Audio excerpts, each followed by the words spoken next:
Siklus nitrogen. Siklus nitrogen menjelaskan bagaimana nitrogen bergerak antara tanaman, hewan, bakteri, atmosfer, dan tanah di bumi.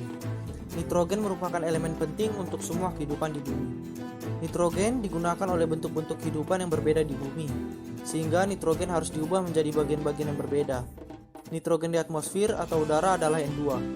Bagian penting lainnya dari nitrogen termasuk nitrat NO3, nitrit NO2, dan juga amonium NH4.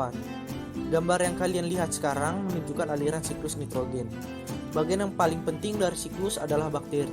Bakteri membantu perubahan nitrogen sehingga dapat digunakan.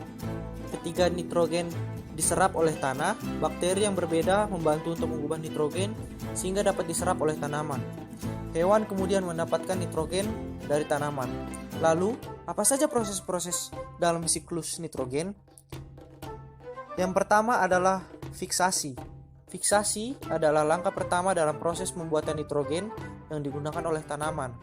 Selanjutnya, bakteri mengubah nitrogen menjadi amonium. Yang kedua adalah nitrifikasi. Ini adalah proses di mana amonium akan diubah menjadi nitrat oleh bakteri.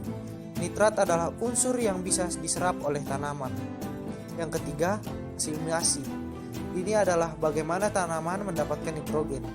Mereka menyerap nitrat dari tanah ke akar mereka. Kemudian, nitrogen akan digunakan dalam asam amino, asam nukleat, dan klorofil. Lalu ada amonifikasi. Ini adalah bagian dari proses pembusukan. Ketika tanaman atau hewan mati, pengurai seperti jamur dan bakteri mengubah nitrogen kembali menjadi amonium sehingga dapat memasukkan kembali siklus nitrogen. Dan yang terakhir adalah denitrifikasi. Nitrogen ekstra yang terdapat dalam tanaman atau di dalam tanah akan dikembalikan ke udara.